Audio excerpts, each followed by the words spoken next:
صحیح مسلم کے مقدمے میں آتا ہے، ایک راوی آ کے ایک صحابی کے سامنے آ کے حدیث بیان کرتا ہے اور وہ کہتا ہے کہ جی جنگ صفین کے موقع پر حضرت عبداللہ ابن مسعود نے ہم سے حدیث بیان کی.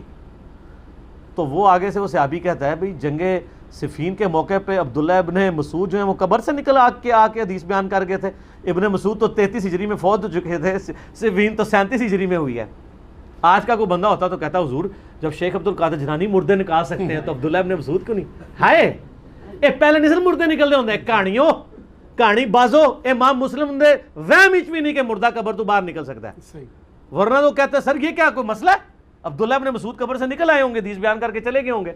کہانیاں میں ایسی بتا رہا ہوں، یہ جو دین پیش کر رہے ہیں یہ دور دور تک کہیں کتابوں میں نہیں. اسی تو ہم جھوم جھوم کے کہتے ہیں کتابوں کا دین اور ہے اور بابوں کا دین اور عرض کیا ہے کہ نہ میں وابی نہ میں بابی، میں ہوں مسلم علمی کتابی.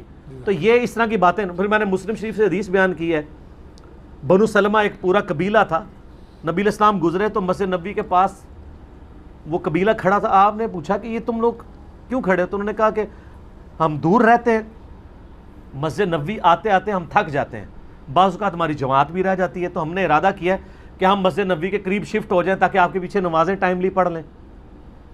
آپ صلی اللہ علیہ وآلہ وسلم نے فرمایا کہ تم جتنے قدم چل کے آتے ہو نا تمہیں ثواب ملتا ہے. تو انہوں نے وہاں پہ شفٹ ہونے کا ارادہ ہی ترک کر دیا، واپس اپنے ادھر گاؤں ایریا میں چلے گئے. سبحان اللہ تو ہم پڑھ رہے ہیں، لیکن اس سے ایک اور زن نکلتا ہے کہ نبی علیہ السلام کو یہ کہنا چاہیے تھا کہ تم تو صحابہ ہو، اولیاء کے سردار بھی تمہارے پاؤں کی جوتیوں کی خاک کے برابر نہیں ہے.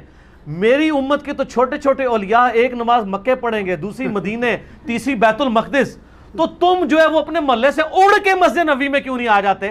جب ادنا سا ولی میری امت کا اڑ کے جیلم شریف سے مدینہ شریف چلا جائے گا تو تم تو اولیاء کے سردار ہو نا. کہانیاں، پرانے بزرگ، پرانے بابے، پرانی سٹوریاں ختم. یہ ہے مسلم شریف. تو نبی علیہ السلام نے مشورہ دینا چاہیے تھا کہ اڑ کے آ جایا کرو یار، شفٹ کیوں ہو رہے ہو؟ اس ٹائم نہیں کوئی اڑتا ہوں. ویسے تواڈے بھی اڑنے والے جھوٹے ہی نے، کوئی نہیں اڑتا.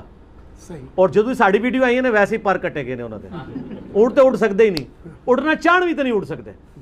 سب کہانیاں سٹوریاں لکھ دیں. اسی لیے آپ دیکھیں ہمارے سب کانٹیننٹ میں آپ جس دریا کے پل کے پاس کوئی مزار دیکھیں نا تو وہ کہیں گے جی اے 65 دی جنگ چاہے پل بچایا سی. راوی دا پل کہتے ہیں لاہور علی بزرگاں نے بچایا سی. جیلم کا ہمارے جو یہاں پل ہے وہ کہتے ہیں انہوں نے بچایا تھا. آپ سیالکوٹ چلے جائیں، کیوں جی سیالکوٹ والے وہ کہہ رہے ہیں امام علی الحق، اور کہتے ہیں انہوں نے جناب سیالکوٹ دا پل بچایا سی. پل یہ لادا گل ہے کہ جدو مزار دے ہوتے آ کے کوئی بم پھاڑ جاتا ہے پھر نہیں بچا سکتے. ہم کنڈیم کرتے ہیں مزارات پہ بھی بم نہیں پھاڑنے چاہیے. اگرچہ ہم قبروں پہ مزارات کو غلط سمجھتے ہیں. مسلم شریف کی حدیث ہے قبروں کو پکا مت کرو، ان پہ عمارتیں مت بناؤ، ان پہ مت بیٹھو. لیکن بم پھاڑنا، لوگوں کو ناحق قتل کرنا یہ حرام ہے.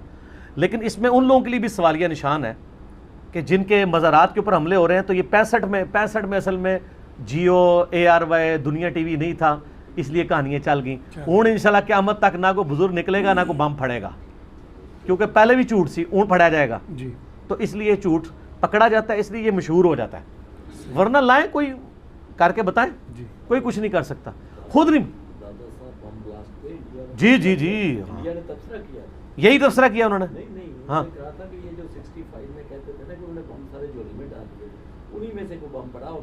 ہاں وہ جولی میں جو ڈالا تھا دیکھ لیں. پھر لوگ تو پھر یہ کریں گے نا سر پھر یہ آپ لوگ پھر بزرگوں کا مذاق خود اڑوا رہے ہیں نا. مجھے ایک بندے نے نا انہی دنوں میں جب یہ ہوا تھا مزار پہ حملہ، مجھے ایک بندے نے میسج کیا کل پریس کلب کے سامنے اولیاء اللہ کے مزارات کے اوپر جو دھماکے ہیں ان کی مذمت کی جائے گی. تو میں نے اس کو جوابی ٹیکسٹ کیا کہ پریس کلب کے سامنے نہیں، آپ مزارات کے سامنے جا کے مذمت کریں کہ حضرت پہلے تو آپ بم پکڑتے تھے، اب آپ بوڑھے ہو گئے ہیں یا کوئی مسئلہ ہو گیا، آپ کیوں نہیں پکڑے جا رہے آپ سے بم؟ پریس کلب کے سامنے کیوں؟ اور پھر ان سے یہ مذمت کریں کہ کل تک آپ ہماری حفاظت کرتے تھے، اب ہمیں اولیاء اللہ کی حفاظت کرنی پڑ رہی ہے، ان کے مزاروں کی حفاظت ہمیں کرنی پڑ رہی ہے. آپ تو کہتے تھے کہ یہ اولیاء اللہ نے سارا نظام سنبھالا ہوا ہے، اینا جناب لاہور سنبھالے ہے، انہوں نے ملتان سنبھالے ہے، انہوں نے کراچی سنبھالے ہے. کل تک تو آپ ان کو کہتے تھے، اب ان کو آپ کو سنبھالنا پڑ رہا ہے.